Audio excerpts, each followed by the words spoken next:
Hello student, देखो आज की हम इस क्लास में स्टार्ट करेंगे चैप्टर नंबर 1 संबंध और फलन। तो सबसे पहले तो इसके बारे में हमें बेसिक्स का पता होना बहुत ज़रूरी है, रिलेशन का।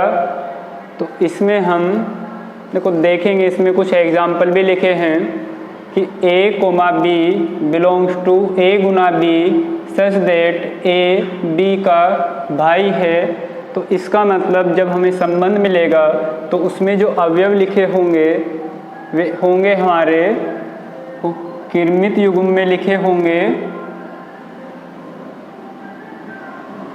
कैसे होंगे? किरमित युग्म में A, B belongs to A गुना B। ये क्या है? A गुना B आपने समुच्चय चैप्टर पढ़ा था, कार्तीय गुणन।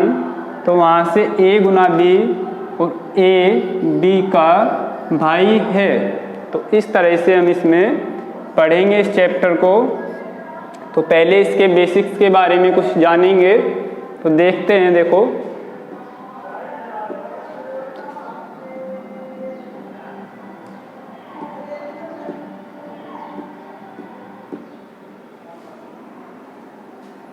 देखो इस चैप्टर में सबसे पहले जब हम बेसिक्स में पढ़ेंगे तो हमें पता होना चाहिए कि जो प्राकृतिक संख्याएं हैं, नेचुरल नंबर्स, प्राकृत संख्याएं, नेचुरल नंबर्स, जो समुच्चय होगा नेचुरल नंबर्स का वो होगा हमारा, उसमें जो एलिमेंट होंगे अवयव 1, 2, 3 और कहाँ तक होंगे? देखो इनफाइनाइट, अनंत तक।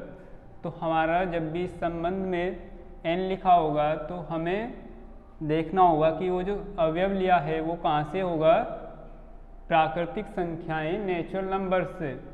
दूसरे नंबर पे हम सेकंड नंबर पे लिखेंगे पूर्ण संख्याएं। इंग्लिश में इनको बोलेंगे होल नंबर्स, होल नंबर्स। तो इनका जो समुच्चय होगा उसे हम W से डिनोट करेंगे। और इसमें हम देखो कहाँ से स्टार्ट करते हैं? जो हमारे नेचुरल नंबर्स हैं, यदि उनमें हम 0 को इंक्लूड करेंगे तो हमारे बनेंगे पूर्ण संख्याएं, होल नंबर्स। तीसरे नंबर पे हमें पता होना चाहिए पूर्णांक। तो पूर्णांक को इंग्लिश में हम बोलते हैं इंटीजर्स, इंटीजर्स। बिल्कुल बेसिक से देखें, इसको हम Z या फिर I से डिनोट करेंगे। और इसके अंदर हम देखो माइनस अनंत से लेके -2, -1, 0, 1, 2, 3 और इस तरह से कहाँ तक लेंगे? तो प्लस अनंत तक जो अवयव होंगे प्लस अनंत तक होंगे।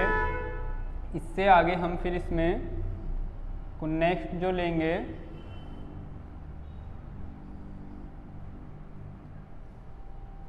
इसमें जो प्लस वाले होंगे उसको हम डिनोट करेंगे Z प्लस से। कैसे होंगे वे? धन पूर्णांक, धन पूर्णांक को Z प्लस से लिखेंगे और ऋण पूर्णांक को Z माइनस करके इसमें लिखा होगा ऋण पूर्णांक। इससे आगे नेक्स्ट आएगा हमारा परिमेय संख्या, परिमेय संख्याएं। तो ये सब बेसिक्स नॉलेज हमें पता होना चाहिए इस चैप्टर को पढ़ने से पहले, क्योंकि इस चैप्टर में इन सभी का यूज़ होगा।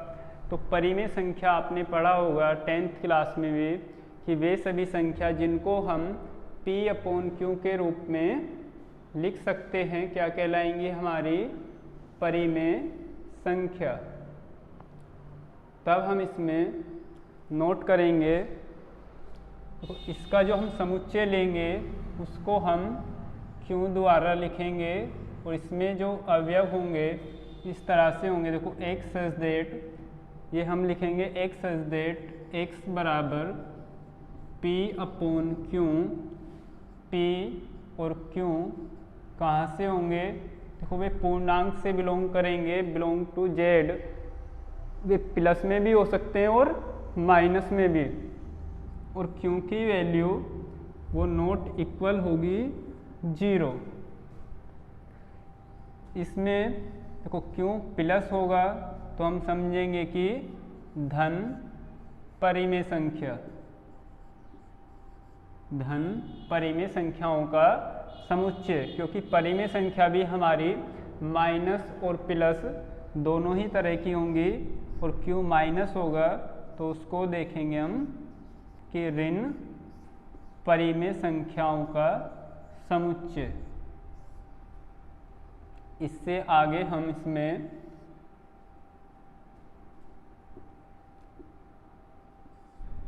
नेक्स्ट पढ़ेंगे अपरिमेय संख्याएं। 5th number अपरिमेय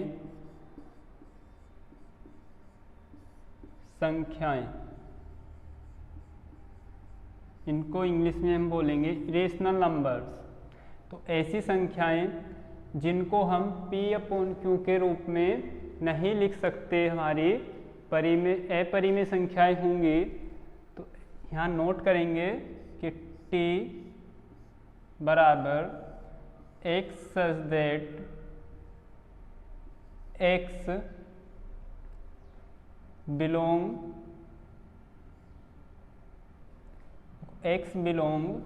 R minus Q। इसका मतलब हुआ कि हमने जो x की वैल्यू ली वो रियल नंबर R से, वास्तविक संख्याओं से जितनी भी परिमेय संख्याएं थी उन सबको हटाकर तब हम उसकी वैल्यू रखेंगे, तो वे हमारी संख्याएं कैसी होंगी? अपरिमेय संख्याएं।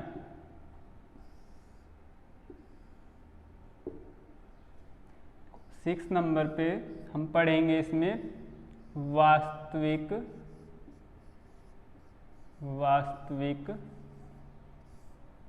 संख्याएं, रियल नंबर्स। इंग्लिश में हम इनको बोलेंगे रियल नंबर्स। को रियल नंबर्स हमारे सभी, इनको हम जो समुच्चय होगा उसे R के द्वारा लिखेंगे। और कैसा होगा? देखो उसमें सभी परिमेय और अपरिमेय संख्याएं जब हमारी मिलेंगी तो वो क्या कहलाएंगी? वास्तविक संख्याएं।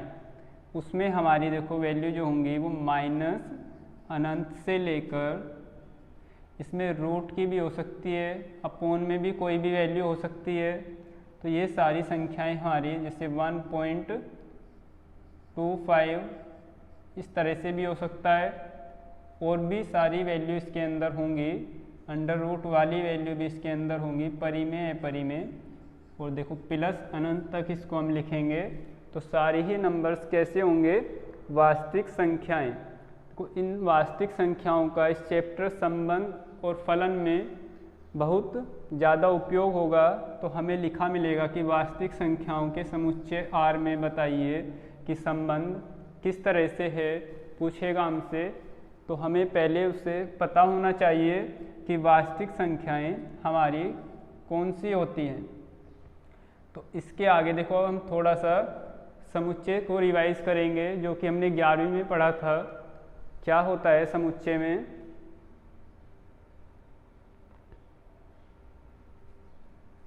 देखते हैं, देखो उसके बारे में भी।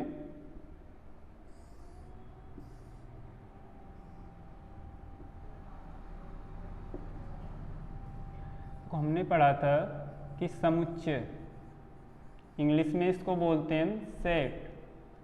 क्या होगा समुच्चय? कि किसी भी सुपरिभाषित किन्हीं भी वस्तुओं के सुपरिभाषित संग्रह को हम क्या बोलते हैं? समुच्चय। समुच्चय में जैसे हमने ए समुच्चय में कोई अवयव लिए 1, 2, 3, और समुच्चय बी में हमने अवयव लिए ए, बी, सी। तब हमें इसमें को इसका कार्तीय गुणन यदि हम करेंगे तो क्या होगा? कार्तीय कार्तीय गुणन, क्योंकि इस चैप्टर में तो कार्तीय गुणन में ही हमें संबंध लिखा हुआ मिलेगा। तो सबसे पहले हमें इसकी नॉलेज होना बहुत ज़रूरी है कि कार्तीय गुणन हमारा क्या होता है। तो a गुना b यदि हम करेंगे तो हमारी जो वैल्यू होगी वो होगी, देखो 4, यहाँ पे 1 था ये, इसको हम लिखेंगे a गुना b को 1 कोमा a और 1 कोमा b और 1 कोमा c। तो प्रत्येक अवयव की, ये 1 लिखा है यहाँ पे, प्रत्येक अवयव की जो समुच्चय a का अवयव है उसकी हम गुना जो करेंगे समुच्चय b के प्रत्येक अवयव के साथ करेंगे। इसके आगे होगा 2 कोमा a। देखो आगे हम इसमें लिख सकते हैं 2 कोमा b, 2 कोमा c, फिर 3 के साथ में करेंगे 3 कोमा a, 3 कोमा b और 3 कोमा c। तो ये होगा हमारा समुच्चय a और b का कार्तीय गुणन।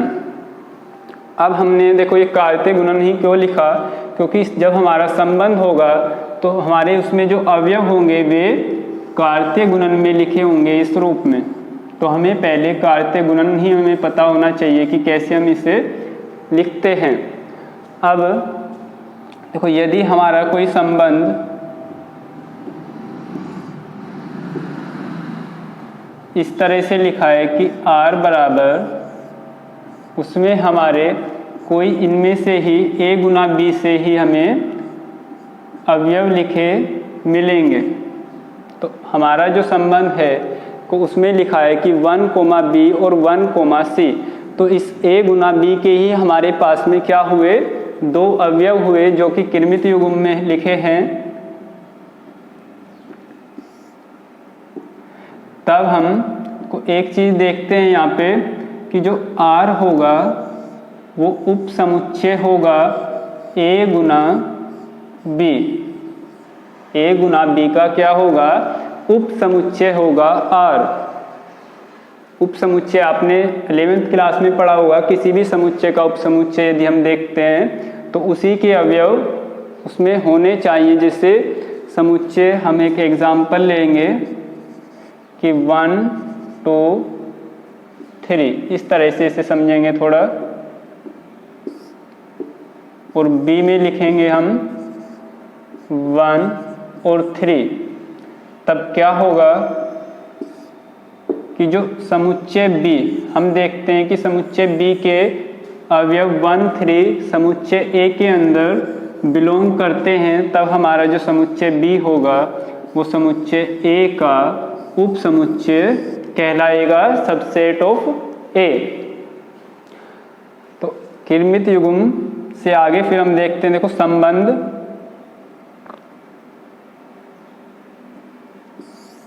अब संबंध के प्रकार हम पढ़ेंगे, देखो संबंध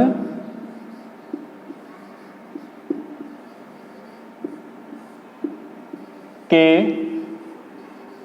प्रकार, कितने प्रकार का हमारा संबंध हो सकता है, टाइप्स ऑफ रिलेशन। तो सबसे पहले हम इसमें देखेंगे, देखो रिक्त संबंध। कैसा संबंध होगा रिक्त संबंध, इसको हम ऐसे भी बोल सकते हैं इम्पेटी रिलेशन।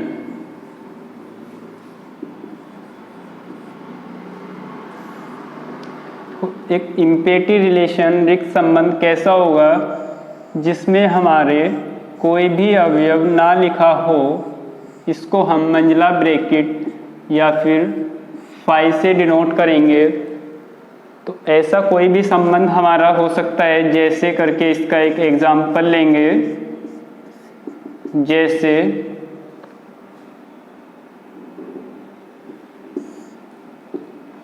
को संबंध R हमने लिखा कि A, B सच दैट को ये सच दैट कि ए जो होगा वो बराबर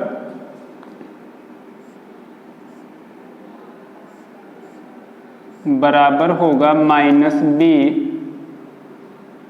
और ए और बी बिलोंग करता है नेचुरल नंबर्स के सेट में n में। तो हमें पता है, देखो ए और बी जब नेचुरल नंबर्स में बिलोंग करेगा तो ए की वैल्यू हमारी माइनस की नहीं हो सकती। तो ये संबंध कैसा होगा, एक रिक्त संबंध। इसको मंझला ब्रैकेट या फाई से हम डिनोट करेंगे, लिखेंगे, क्योंकि ए और बी देखो वहाँ पे प्राकृतिक संख्याओं में लिखा है, और अभी हमने पढ़ा था प्राकृतिक संख्याएं 1 से लेके अनंत तक जाएंगी तो ए की वैल्यू माइनस में नहीं हो सकती। यदि हम बी की वैल्यू कुछ भी रखेंगे तो इसमें कोई अवयव ऐसा नहीं होगा। तो ये कैसा होगा, रिक्त संबंध। तो दूसरा इसका प्रकार पढ़ते हैं, दूसरे नंबर पे होगा सार्वत्रिक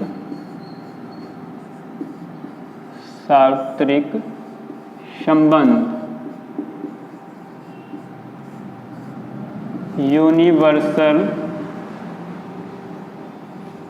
यूनिवर्सल रिलेशन। तो ये कैसा संबंध होगा, इसको भी देखते हैं एक उदाहरण की तरह। तो इसमें हम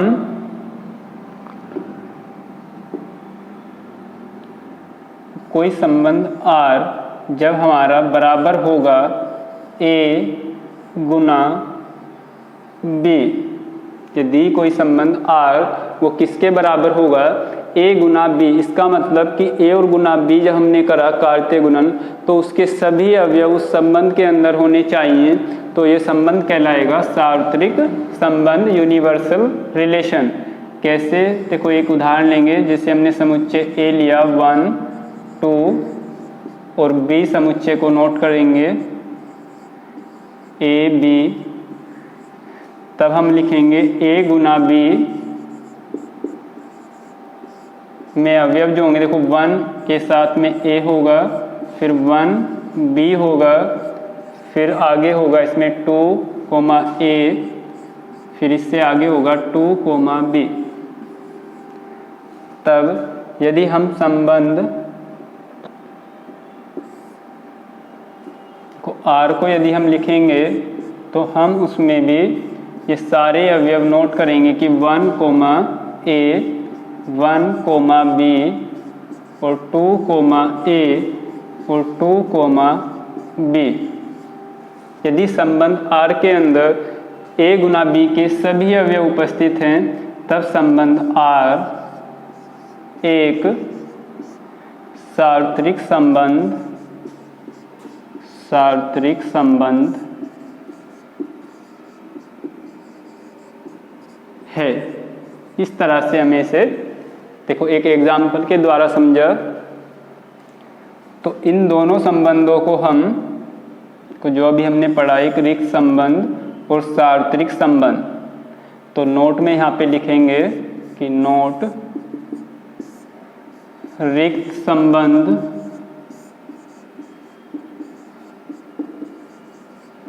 संबंध और सार्वत्रिक यूनिवर्सल संबंध को तुच्छ संबंध भी कहते हैं। तो एग्जाम में ऐसा क्वेश्चन आता है कि बताओ, एक एग्जाम्पल बहुविकल्प में भी आ जाएगा कि इनमें से 4 ऑप्शन दे के रखेगा कि तुच्छ संबंध बताइए। तो हम उसमें देखेंगे या तो कोई सा रिक्त संबंध हो या फिर सार्वत्रिक संबंध हो, तब वो संबंध हमारा क्या कहलाएगा, तुच्छ संबंध। तो आज की वीडियो में इतना ही करते हैं। अब हम नेक्स्ट वीडियो में इससे आगे के प्रकार पढ़ेंगे। So thank you for watching.